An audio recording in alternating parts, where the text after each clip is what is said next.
जब तक सूरज चांद रहेगा, जब तक सूरज चांद रहेगा, जब तक सूरज चांद रहेगा, जब काशीराम साहब अमर रहे, जब काशीराम साहब अमर रहे, जब काशीराम साहब अमर रहे।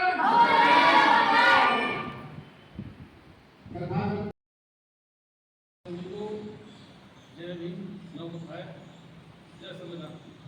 साथियों, आज माननीय साहब पासवान जी की 92वीं जन्म जयंती पूरे देश में हर्षोल्लास से मनाई जा रही है। उसी क्रम में हमारे धर्मपुर घाट में हम लोग भी सभी मना रहे हैं। तो मैं सुनूंगा आप लोग खैरन के बच्चे अचान अच्छा है और बाबा साहब को मानव साहब पास को माला करें।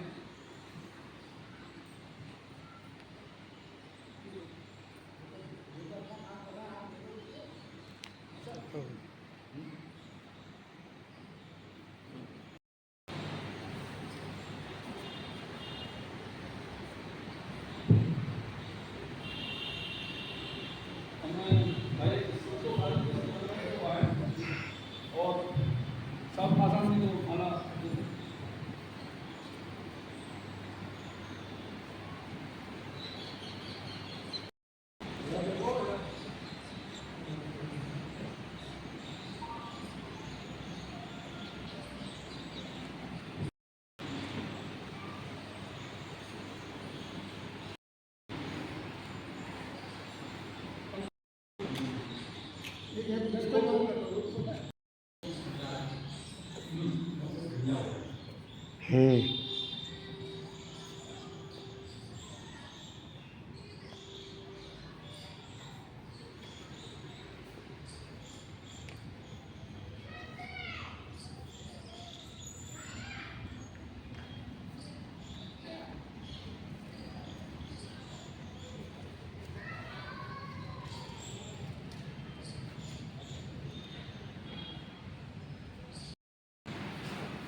हो गया।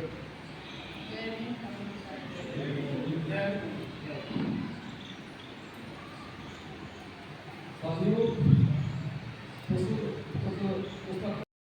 काम से 6 सितंबर से 81 बीएस को और 14 फरवरी 84 बीएसपी के संस्थापक अध्यक्ष बहुजन महानायक पास में लाभ कल को जन्म सभी महापुरुषों को धारण को घर तक पहुंचाने वाले इतिहास को जिंदा करने वाले मानव समाज कवि, तो आज हम सभी जन्मजयंती पर कोटि नमन श्रद्धा सुमन करते हैं। इस कड़ी में हमारे साथी भाई संतो आनंद जी हमारे समारोह आए हुए हैं। आपसे निवेदन है कि आपको हमसे ज्यादा मानव समाज के बारे में, उनके त्याग के बारे में, बलिदान के बारे में पता है कि उनका हमारे जीवन में और बहुजन समाज में क्या योगदान है। तो भाई संतो आनंद जी निवेदन है तो आए और पूछा रखें। भाई संतो आनंद जी। धन्यवाद। आज बहुत ही खुशी का दिन। इस मौके पर बुद्ध विहार में मुझे भी आने का अवसर मिला। मैं बहुत अपने आप को सौभाग्यशाली मानता हूँ। तथागत बुद्ध बाबा साहब डॉक्टर भीमराव अम्बेडकर जी और की जनता का मानव शास्त्री कांशीराम जी के चरणों में अर्पित करता हूँ। आज 92वीं जयंती के अवसर पर पूरे देश में मान्यवर साहब के अनुयायी उनकी जयंती को मना रहे हैं। हम सब लोगों के लिए मान्यवर साहब ने जो प्लेटफॉर्म डीएसपी नाम दिया था उस पर चलकर सभी लोगों ने और इस देश और प्रदेश में बहुत आयाम बढ़े गए, बहुत अच्छे अच्छे कार्य हुए, आप सब लोगों ने देखा है। मैंने आप जैसे किसी सीनियर महापुरुष से कहानी सुनी थी, तो मैं 1 मिनट में उसको आपके मध्य बताना चाहूंगा। ये बात लगभग मेरे ख्याल से 80-85 के आसपास की बात मुझे किसी ने बताई थी। कहीं से दौरा करने के बाद मानव साहब कांशीराम जी के गेस्ट हाउस में रुके हुए थे, तो वहां उनके साथ बाम सेब के कुछ आप जैसे साथी रुके थे। तो रात को 2 बजे के आसपास एक साथी की जो उस समय काम कर रहे थे उनकी नींद खुली। तो मानव साहब कांशीराम जी उस बरामदे में टहल रहे थे, उनको नींद नहीं आ रही थी, वो टहल रहे थे, जग रहे थे, इधर से मतलब ऐसे चक्कर लगा रहे थे। तो जो उनके साथी थे गांव के, उन्होंने पूछा साहब क्या कोई परेशानी है?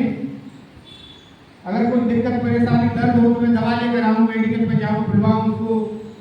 तो उन्होंने कहा नहीं तू जा अपना आराम कर, सो, मुझे टहलने दे। फिर चैन नहीं पड़ा होगा, उन्होंने दोबारा पूछा साहब मुझे बताइए क्या परेशानी है? तो साहब ने फिर उनको डांट दिया और अपने कमरे में भेज दिया। लेकिन उनको फिर भी चैन नहीं पड़ा, तो फिर तीसरी बार आए। फिर साहब से उन्होंने पूछा कि साहब मुझे बताओ, मुझे भी चैन नहीं पड़ रहा है, क्या परेशानी है? आपको कोई दुख तकलीफ है तो मैं इसकी दवा लेके आऊंगा। तो साहब कांशीराम जी ने जो शब्द बोले, मैं आप लोगों के बीच में बता रहा हूँ उनको। साहब कांशीराम जी ने उनसे एक बात कही कि कल मैं जब स्टेशन पर था तो उस समय एक इंडिया टुडे नामक पत्रिका आती थी जो सब जगह मिलती थी। तो मैंने इंडिया टुडे जो पत्रिका खरीदी, उसमें मैं एक खबर पढ़ रहा था। तो बोले क्या खबर थी? कि ये खबर थी कि एक गरीब आदिवासी दलित महिला ने अपनी एक 6 साल की बच्ची को मात्र 20 रुपए में किसी सामंतशाही लोगों के यहाँ बेच दिया। तो ये बात किसी पत्रकार को मालूम पड़ी, तो पत्रकार ने उस महिला का इंटरव्यू लिया कि आपने अपनी बेटी को मात्र 20 रुपए में क्यों बेच दिया है। तो उस महिला ने जवाब दिया कि मैंने अपनी बेटी को इसलिए बेच दिया है कि मैं अब उम्र के इस पड़ाव पर हूँ कि मैं अब इस अपनी बेटी को ज़्यादा न पढ़ा सकती हूँ न खाना खिला सकती हूँ, मैं अब इस दुनिया से चली जाऊंगी।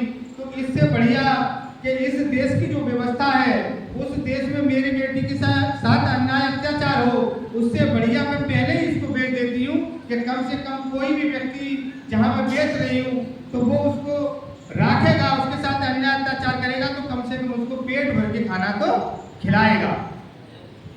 तो माननीय साहब कांशीराम जी ने ये कहा उस व्यक्ति से कि अगर इस अन्याय अत्याचार के खिलाफ या इसकी कोई अगर दवाई हो, मैं जिसका इलाज इस देश में घूम घूम कर ढूंढ रहा हूँ, इसकी कोई दवाई गोली हो, तू उस गोली को मुझे लाके दे जिससे ये अन्याय अत्याचार बंद हो।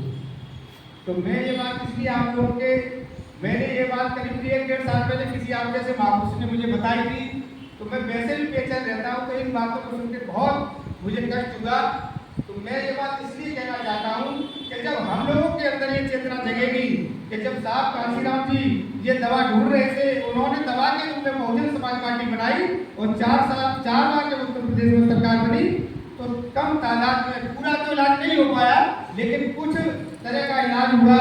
और लेकिन अब हम लोगों को थोड़ा आप सब लोग हम लोग मिलकर प्रयास करेंगे, जो विघटन एक हो रहा है उसको एकजुट करने का अगर हम लोग प्रयास करेंगे, सारे लोग मिलकर प्रयास करेंगे, कोई किधर जा रहा है कोई किधर जा रहा है, मेरा सबसे आग्रह है चाहे किसी के सम्मान को ठोस पहुंचे, आज ये लोग अगर अपमान नहीं झेलते तो इनकी तस्वीरों पे हम लोग माल्यार्पण नहीं कर रहे होते।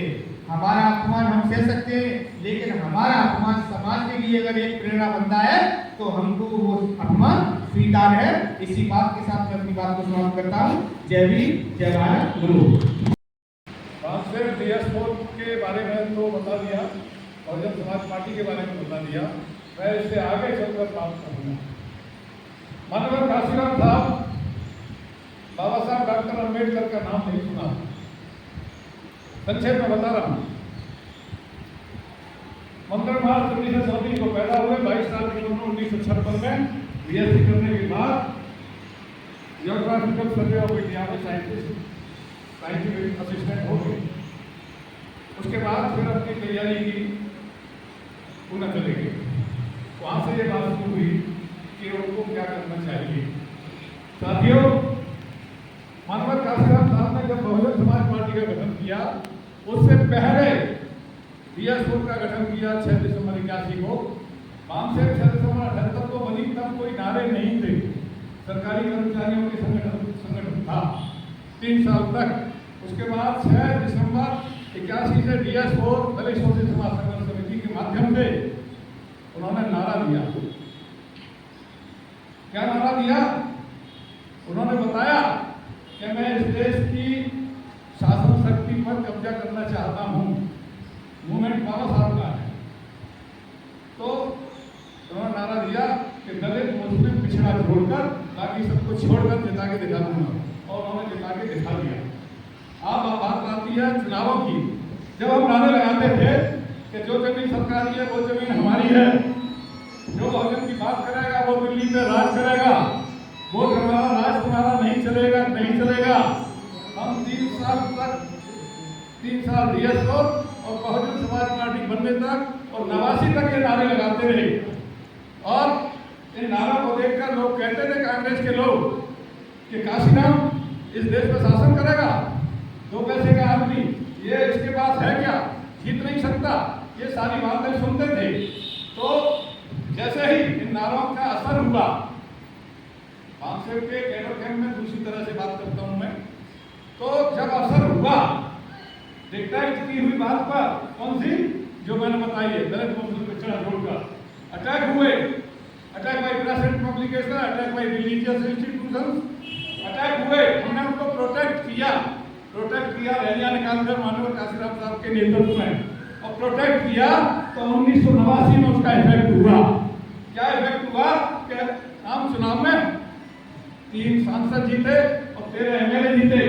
जो लोग माननीय काशीराम साहब की मजाक उड़ाते थे कि काशीराम 3 में 13 में और इस देश पर राज करना चाहता है, तब काशीराम साहब ने कहा कि आज मैं 3 के साथ पार्लियामेंट में हूँ और 13 के साथ उत्तर प्रदेश विधानसभा में हूँ।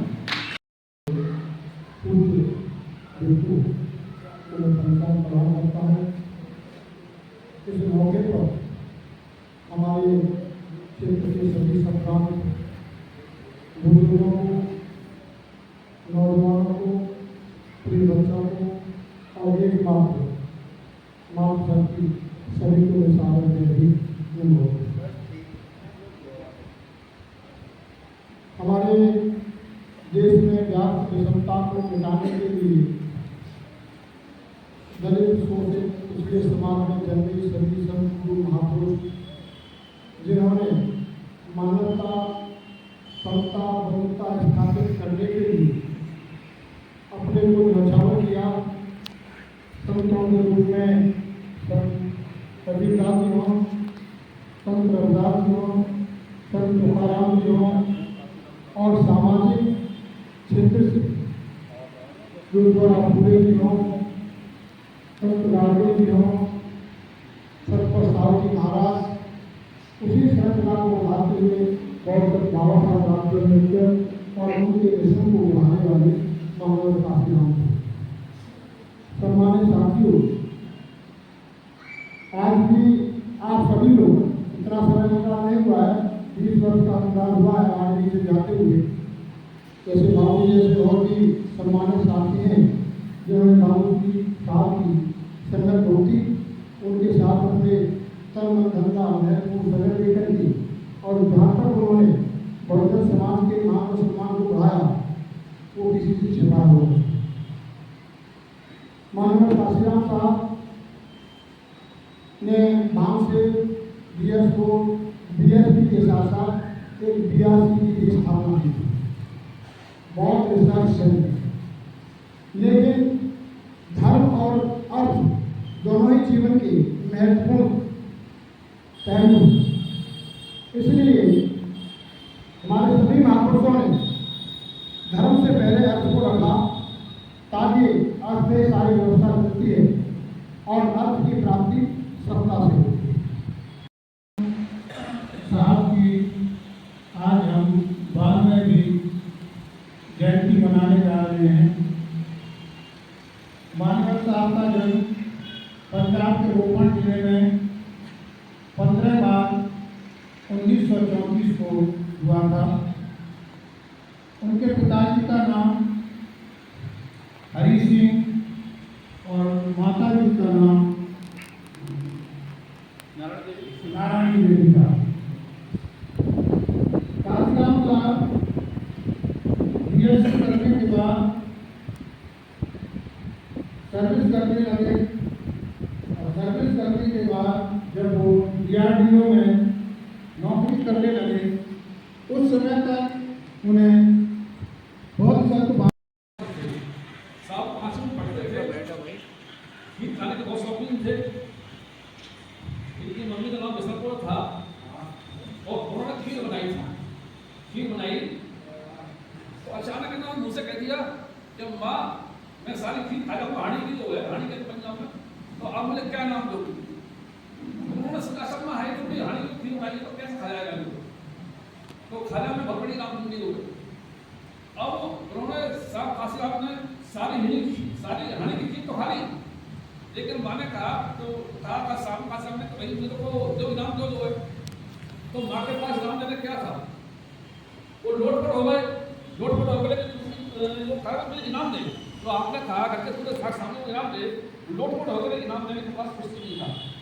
तो उन्होंने गुस्सा में दांती लिया, जिसे हंसिया कहते हैं, दांती से उन्होंने सारी जो जटाएं वो थी सारी काट ली। उसके बाद में कभी उन्होंने जटाई दी थी और जब 6 में पढ़ने गए तो आज के बाद में सरकार को बनूंगा नहीं, जो मेरी इच्छा पूरी नहीं हुई है और मैं अपनी इच्छा पूरी करूँगा जब भी मैं सिख बनूंगा। तो इस कड़ी में हमारे साथी श्री बाबूजी,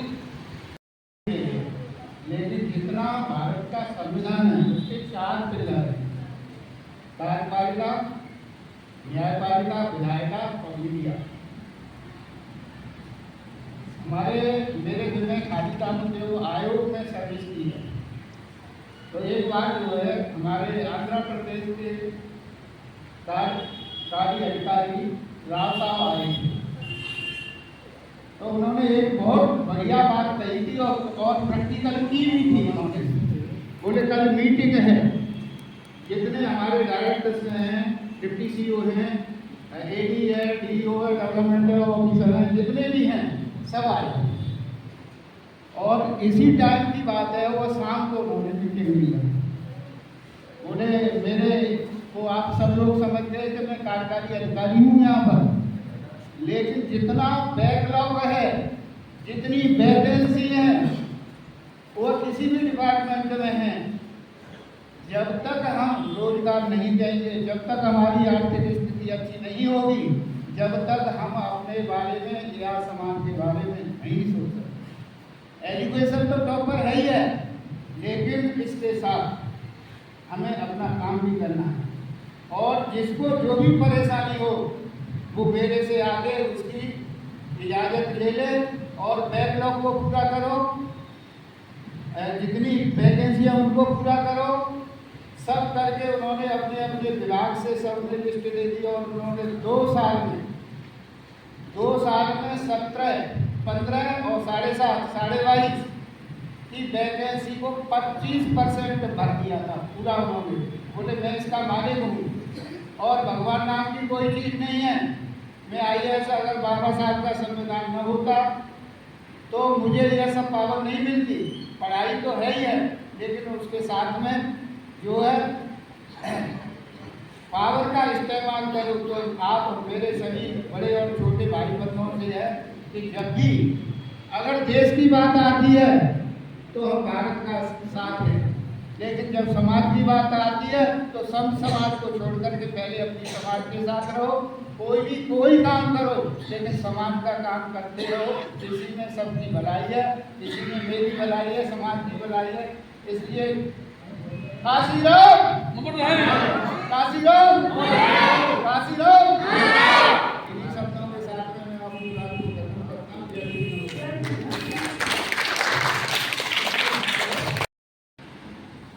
मानव साहब बना रहे हैं, सौभाग्य की बात है।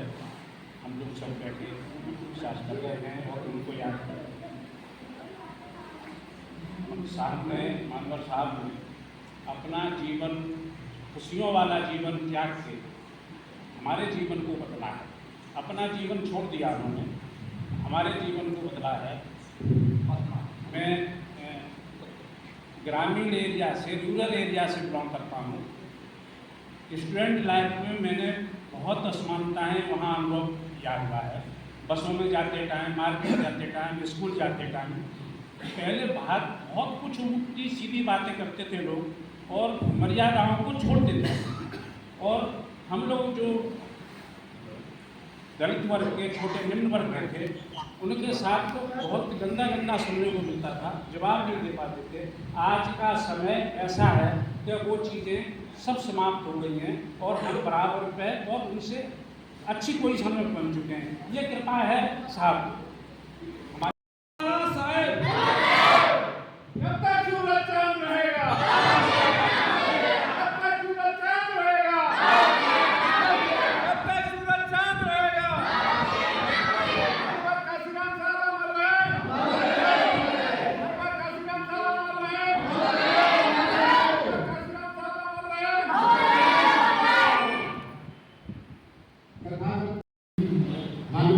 मना रहे हैं।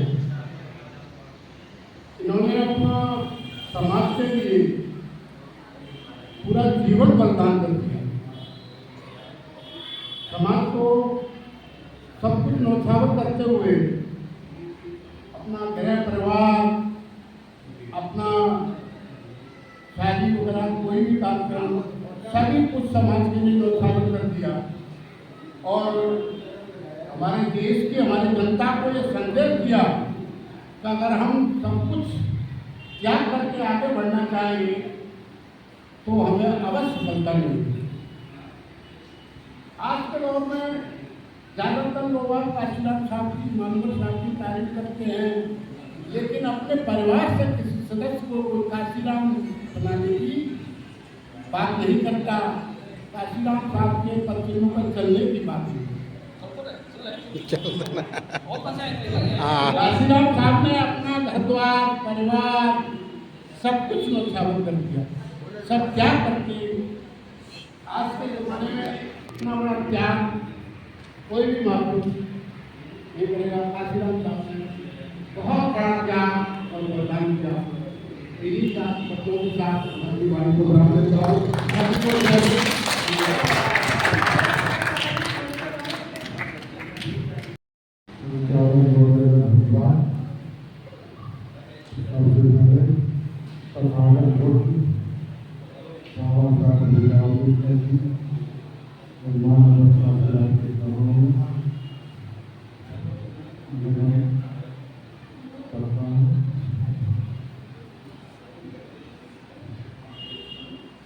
आज हम लोग मानवता का अपना जन्मदिन मना रहे थे।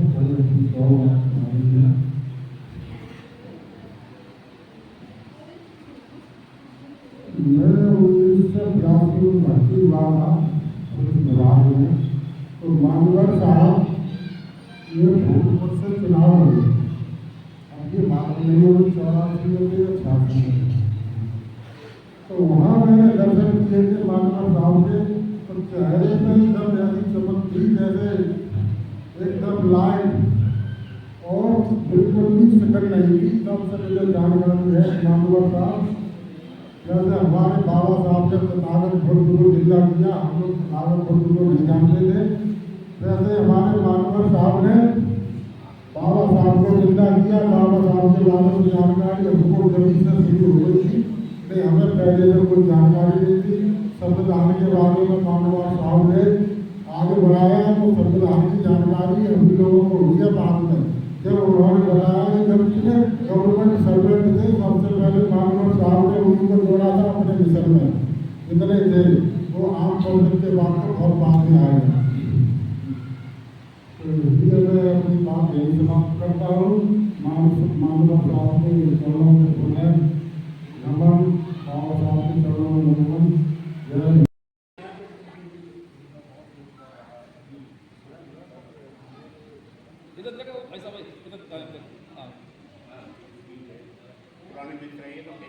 जय मनोकामनाएं हम सभी लोग महापुरुषों की जयंती इसलिए मनाते हैं कि उनके कार्यों को भूल न जाएं, विचारों को भूल न जाएं, और जो उन विचारों से ऊर्जा मिलती है इसलिए हम दोहराते हैं।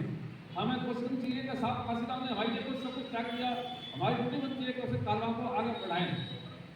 आप सभी को जय भीम, नमस्कार। आप सभी जयंती के अवसर पर विदा हो करके जाएंगे। आप सभी भारतीय शुभकामनाएं। जय भीम, नमस्कार।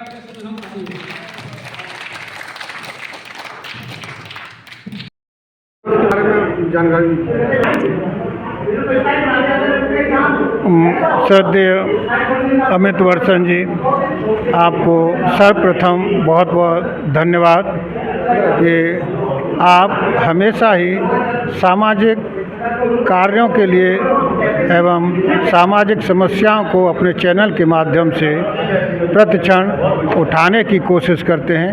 आज हमारा यह कार्यक्रम मान्यवर श्री काशीराम साहब के जन्मदिन का था, जिसमें मान्यवर साहब की 92वीं जन्म जयंती को बड़े हर्षोल्लास के साथ मनाया गया। इस कार्यक्रम में हमारे क्षेत्र के सभी गणमान्य व्यक्तियों ने भाग लिया और अपना अमूल्य समय दे करके इस बुद्ध विहार प्रांगण में पधारे। आज मान्यवर साहब के जो संघर्ष थे उन पर अनेक प्रकार से हमारे अलग अलग वक्ताओं ने प्रकाश डाला तथा हम निरंतर यह प्रयास करते रहते हैं कि मान्यवर साहब के द्वारा दिए गए मार्ग पर चलते हुए समाज को एकजुट रखते हुए जो उन्होंने कहा था कि हमें 4 शक्तियाँ चाहिए, वोट चाहिए, अर्थ चाहिए, समाज चाहिए और सत्ता चाहिए। हम उन चारों कड़ियों को जोड़ने की कोशिश करते हैं और इसी तरह छोटे छोटे कार्यक्रमों के द्वारा हम इन अपनी 4 कड़ियों का जोड़ने का भरसक प्रयास करते हैं। उसी प्रयत्न में आज उनके जन्मदिन पर यह कार्यक्रम आयोजित किया गया, जिसे सभी लोगों ने बड़े हर्षोल्लास के साथ मनाया। जय भीम, नमो बुद्धाय। मान्यवर काशीराम जी की 92वीं जयंती पर हम सभी देशवासियों को बधाई देते हैं और हम उनका आदर सत्कार करते हैं बुद्ध विहार पर, श्रीनगर कॉलोनी के बुद्ध विहार। जय भीम, नमो बुद्धाय।